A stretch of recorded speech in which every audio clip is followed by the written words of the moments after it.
모리와 함께한 화요일. 아바나가 읽어드릴 두 번째 책은 여러분도 잘 알고 계시고 이미 영화로도 만들어진 모리와 함께한 화요일입니다. 이 책의 저자 미치 앨범은 대학을 졸업하고 잠깐 힘겨운 시간을 보내지만 특유의 도전적인 성격과 재능을 발휘해 스포츠 칼럼니스트로서 각광을 받게 됩니다. 제법 유명해진 미치 앨범은 돈과 명예를 거머쥐고 승승장구하는 것 같았지만 어느 순간 나락으로 떨어지는 경험을 하게 되었고, 그러던 중 우연히 텔레비전 토크쇼에서 대학 시절 특별히 자신을 총애하던 은사 모리 교수님을 발견하게 됩니다. 그런데 그 유명한 토크쇼에 출연한 모리 교수님은 스티븐 호킹 박사가 앓고 있다는 치명적인 신경계통 질환인 루게릭 병을 앓고 있었습니다. 한편 모리 교수님은 이렇게 시름시름 앓다가 사라져 버릴 것인가, 아니면 남은 시간을 최선을 다해 보낼 것인가 고민하다가 누구나 죽는다, 기왕이면 죽음을 가치 있는 일로 승화시킬 수는 없을까 하고 생각한 끝에 생명이 사그러지는 나를 천천히 참을성 있게 연구하시오. 내게 무슨 일이 일어나는지 지켜보시오. 그리고 나와 더불어 죽음을 배우시오. 라고 선포했습니다. 그는 삶과 죽음, 그 좁은 여정을 잇는 마지막 다리를 걸어가리라 결심했고, 죽어가는 자신의 이야기를 하나씩 세상에 전해주기 시작했습니다. 교수님은 메모지와 서류철, 봉투, 스크랩북 등에 떠오르는 생각들을 그때그때 메모했고, 매일매일 죽음의 그림자를 껴안고 살아가는 삶에 대한 단상을 써내려갔습니다.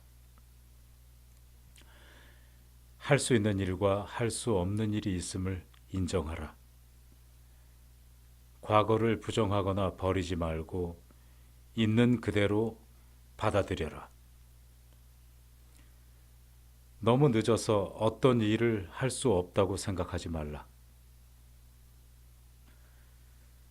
이런 아포리즘은 시간이 지나 50개가 넘었고 동료 교수 한 명이 그 글귀들에 매혹된 나머지 보스턴 글로브의 기자에게 보냅니다. 그리고 기자 역시 그 글귀들에 감동받아서 긴 기사를 쓰게 됩니다. 기사의 제목은 어느 교수의 마지막 강의, 자신의 죽음. 이 기사가 유명 토크쇼 나이트라인 담당 PD의 눈에 띄었고, 프로그램 진행자인 테드 코펠이 모리 교수님을 찾아가 인터뷰를 하게 된 것이었죠. 졸업한 지 16년이 지난 미치 앨범은 마치 한 대 얻어맞은 것 같은 충격을 받고 즉시 교수님을 향해 비행기에 오릅니다.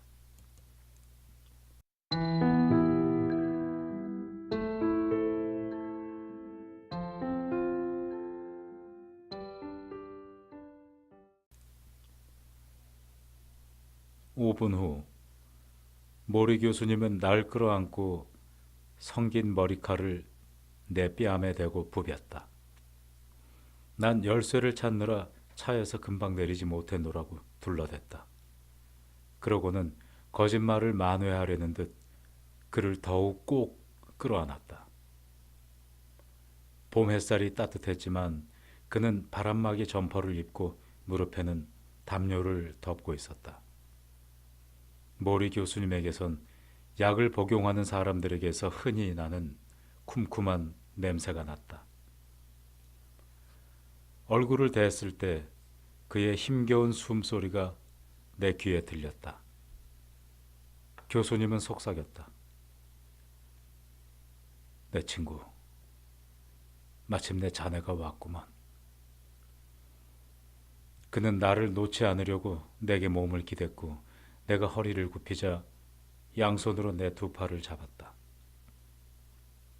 그렇게나 많은 세월이 흘렀는데도 교수님이 너무나 다정스럽게 나를 대하는 것에 놀랐다.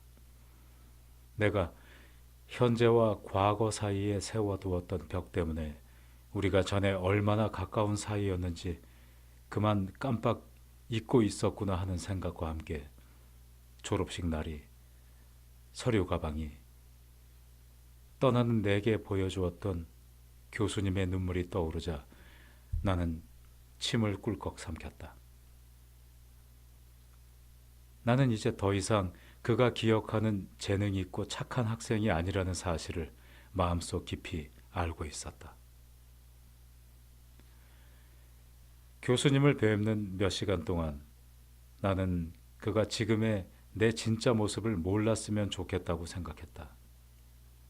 집 안으로 들어가서 우리는 호두나무로 만들어진 식탁에 둘러앉았다. 이웃집이 내다보이는 창가였다. 교수님은 좀 더 편한 자세를 취하려고 휠체어를 이리저리 옮기느라 야단을 피웠다. 그리고 전과 다름없이 내게 음식들을 먹이고 싶어 했고 나는 그것들을 흔쾌히 받아 먹었다. 집에서 일을 도와주는 콘이라는 이탈리아인 아주머니가 빵과 토마토를 잘라주고 치킨 샐러드와 후무스 그릇들을 가져왔다. 그녀는 알약도 가져왔다. 교수님은 약을 보자 한숨을 내쉬었다. 그는 예전보다 부쩍 눈이 꺼져 있었고 광대뼈가 도드라져 보였다. 그래서 미소 지을 때 더 엄하고 늙어 보이는 인상을 풍겼다. 축 처진 뺨은 커튼처럼 주름이 잡혔다. 미치, 내가 죽어가고 있다는 걸 자네도 알지? 교수님이 나직이 물었다. 네, 알고 있어요. 그렇다면 됐네. 그는 알약을 삼키고 종이컵을 내려놓은 후 숨을 깊이 들이쉬었다. 그런 다음 이런 말을 했다. 그럼 그게 어떤 기분인지 말해볼까?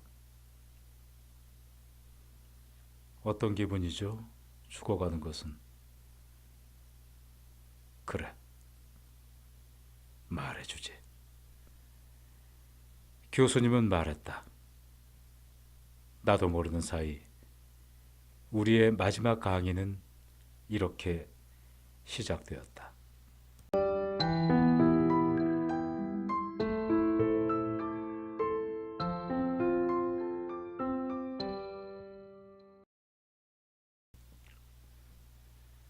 나는 습관적으로 손목시계를 힐끗 보았다.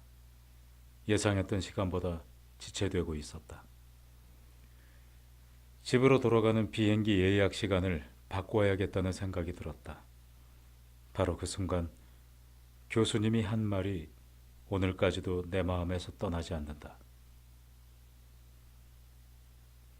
내가 어떻게 죽을지 혹시 아나? 난 눈을 잔뜩 치떴다. 난 질식해서 죽을 거야. 천식 때문에 이 폐가 병을 제대로 견뎌낼 수 없거든. 르게릭 병이란 놈이 위로 차츰차츰 올라오고 있어. 이미 다리를 다 잡아먹었고 이제 곧 팔과 손에도 올라올 거야. 그게 폐까지 올라오면. 그는 어깨를 으쓱하며 말을 이었다. 난 끝이야. 뭐라고 대꾸할 수가 없어서 난 이렇게 말했다. 선생님, 그건 모르는 일이에요. 모리 교수님은 지그시 눈을 감았다. 난 알아, 미치. 자네는 내가 죽는 것을 두려워해서는 안 돼. 난 훌륭한 삶을 살아왔고 우리 모두에게 끝이 놓여 있다는 걸 알잖나. 이제 4, 5개월 정도 남았을걸? 제발 선생님, 그런 말씀하지 마세요. 그건 아무도 알 수 없는 거예요.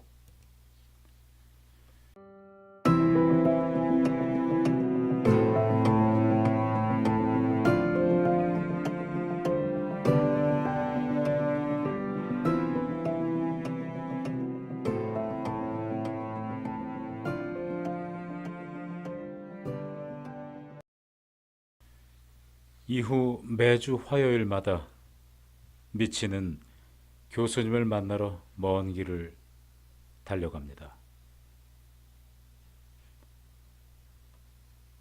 그럼 우린 화요일의 사람들이군. 화요일의 사람들이죠. 나도 똑같이 말했다. 모리 교수님은 미소를 지었다. 미치, 어떻게 알지도 못하는 사람들이 마음에 걸리느냐고 물었지. 내가 이 병을 앓으며 배운 가장 큰 것을 말해줄까? 그게 뭐죠? 사랑을 나눠주는 법과 사랑을 받아들이는 법을 배우는 게 인생에서 가장 중요하다는 거야. 그는 소곤거리는 것처럼 나지막한 목소리로 말했다. 사랑을 받아들이게. 우리 모두는 나는 사랑받을 만한 자격이 없어 라고 생각하지. 또 사랑을 받아들이면 너무 약한 사람이 될 거라고 생각해. 하지만 레빈이라는 현명한 사람이 제대로 지적했네. 사랑이야말로 유일하게 이성적인 행동이다 라고 말이야. 내가 착한 학생처럼 고개를 끄덕이자 교수님은 힘겹게 숨을 내쉬었다. 나는 몸을 숙여서 그를 껴안았다. 그러고 나서 마치 딴 사람이라도 된 듯 그의 뺨에 입을 맞췄다. 내 양팔을 붙잡는 힘없는 손길이 느껴졌다. 그리고 내 얼굴을 부비는 교수님 얼굴에 수염 자국도 느껴졌다. 미치, 그러니까 다음 화요일에 다시 온단 말이지. 그가 속삭였다. 이미 예고되었듯이 모리 교수님의 건강은 점점 나빠져서 이제는 자신의 힘으로는 거의 움직이지 못하게 됩니다. 미치의 앨범은 매주 조금씩 사그러들고 있는 교수님을 만나며 단 한마디의 가르침이라도 기록해두려 애씁니다. 처음 나이트라인을 통해서 모리 교수님이 죽음에 가까이 있다는 걸 알게 되고서 내가 가장 궁금했던 것이 있다. 그것은 그가 살아오면서 가장 후회되는 일이 무엇인지에 관한 것이었다. 잃어버린 친구들이 애석할까? 지금과는 완전히 다른 삶을 살고 싶었을까? 내가 교수님의 입장이라면 그 잃어버린 모든 것을 슬퍼하면서 시간을 보냈을까? 감추어온 비밀들이 후회스러울까? 이런 궁금증이 일었다. 어느 날 이 이야기를 털어놓자 그는 고개를 끄덕였다. 누구나 다 걱정거리는 있게 마련이지 않나. 오늘이 지상에서의 마지막 날이 되면 어쩌나 하고 모두들 걱정하지. 교수님은 그런 말을 하면서 내 표정을 살폈다. 아마도 그는 내 안에서 모순되는 감정들이 교차하고 있다는 것을 눈치챘을 것이다. 그때 나는 어느 날 내가 책상에서 기사를 반쯤 쓰다가 쓰러지는 것을 상상했다. 그러면서 의료진이 나를 들것에 실어가는 그 순간에도 편집자들이 그 기사를 낚아채가는 장면을 머릿속에 그리고 있었다. 미치. 모리 교수님이 불렀다. 나는 고개를 흔들면서 아무 말도 하지 않았다. 하지만 그는 내가 머뭇거리는 것을 알았다. 미치. 우리의 문화는 죽음이 임박할 때까지는 그런 것들을 생각하도록 놔두질 않는다네. 우리는 이기적인 것들에 둘러싸여서 살고 있어. 경력, 가족, 또 주택 융자금을 갚아낼 돈은 충분한가? 새 차를 살 여유가 있는가? 고장난 난방장치를 수리할 돈이 있는가 등등. 우린 그냥 생활을 지속시키기 위해 수만 가지 사소한 일들에 휩싸여 살아. 그래서 한 발 뒤로 물러서서 우리의 삶을 관조하며 이게 다인가? 이게 진정으로 내가 원하는 건가? 무언가 빠진 건 없나? 하고 돌아보는 습관을 갖지 못하지. 교수님은 잠시 말을 멈추었다.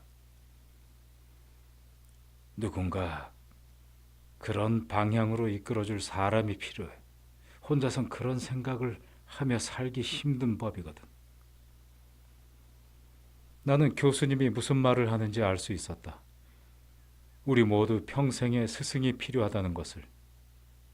그리고 나의 스승은 바로 눈앞에 앉아 있었다. 테드 코펠이 진행하는 나이트라인에 두 번째 출연한 모리 교수님은 서서히 죽어가는 자신의 모습과 삶과 죽음에 대한 깊고도 솔직한 생각을 담담하게 말함으로써 미국의 시청자들에게 커다란 감동을 주게 됩니다. 하지만 그가 죽을 날이 멀지 않았다는 사실은 변함이 없죠. 미치는 여전히 화요일마다 모리 교수님을 만나러 갑니다. 네 번째 화요일입니다.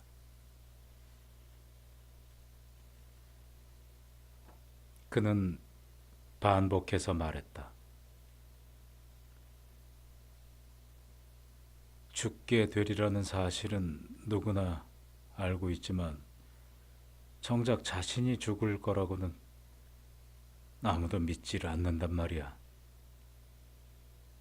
만약 그 사실을 받아들인다면 우리는 전혀 다른 사람이 될 텐데.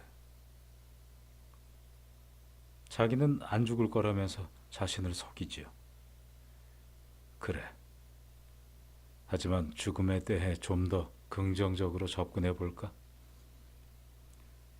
언젠가 자신이 죽을 걸 안다면 언제든 죽을 준비를 해둘 수 있어. 그게 훨씬 낫지 않은가? 그렇게 되면 사는 동안 자신의 인생에 훨씬 적극적으로 참여할 수 있거든. 죽을 준비란 어떻게 하나요? 불교도들이 하는 것처럼 하게. 매일 어깨 위에 작은 새를 올려놓는 거야. 그러곤 새에게 오늘이 그날인가? 나는 준비가 되었나? 나는 해야 할 일들을 제대로 하고 있나? 내가 원하는 그런 사람으로 살고 있나? 라고 묻는 거지. 그는 정말로 새가 얹혀 있기라도 한 듯이 어깨 쪽으로 고개를 돌렸다. 오늘이 내가 죽을 바로 그날인가? 교수님이 말했다.